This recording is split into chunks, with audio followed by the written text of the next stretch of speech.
When we ask students to check Edmodo, what we're asking them to do is to check their planner.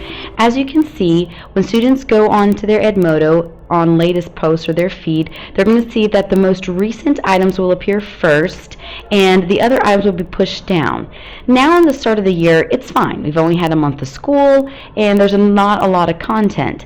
But as time progresses, there's going to be a lot of information. It's going to be very hard for them to find work that they have to accomplish. So when we tell students to check Edmodo, we tell them to check their planner.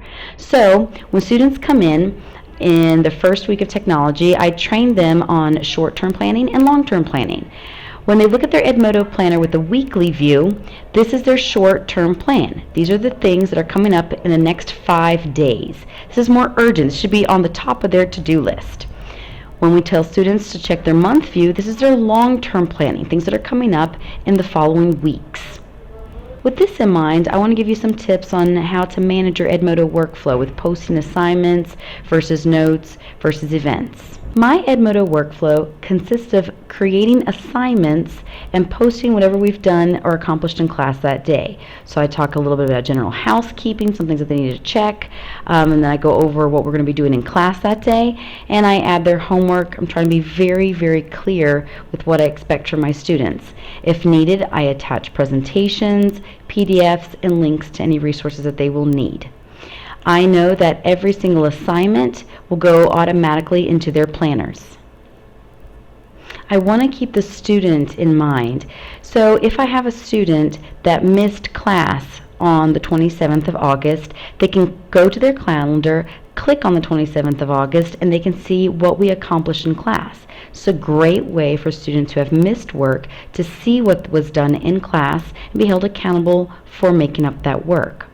Also, when they come in with their forms explaining or asking me to sign off that they're going to be absent, I can put check Edmodo because they know where they can go to check and see exactly what we accomplished that day in class. Here's another example.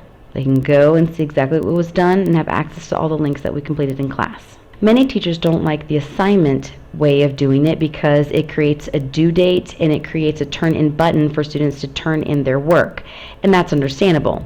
So you have another option. You can go into the calendar and create an event and post the information of what was done in class.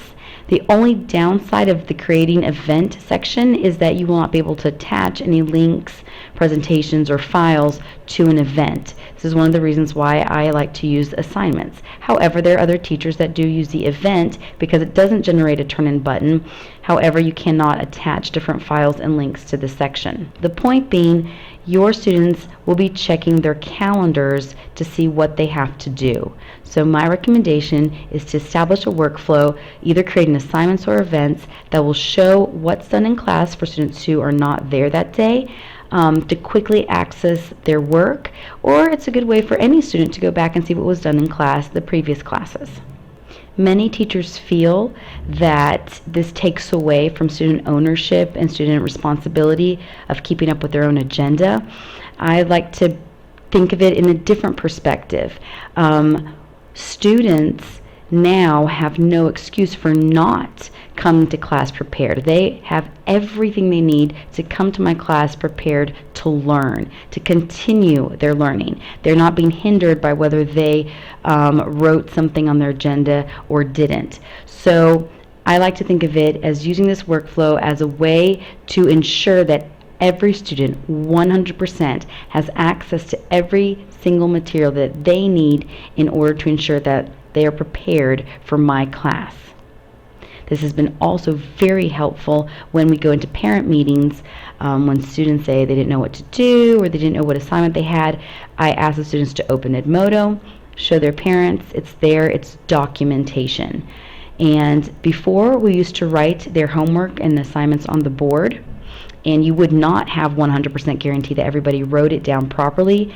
Now through Edmodo, you have a 100% guarantee that every student will have access to all the materials they need to be successful in your class.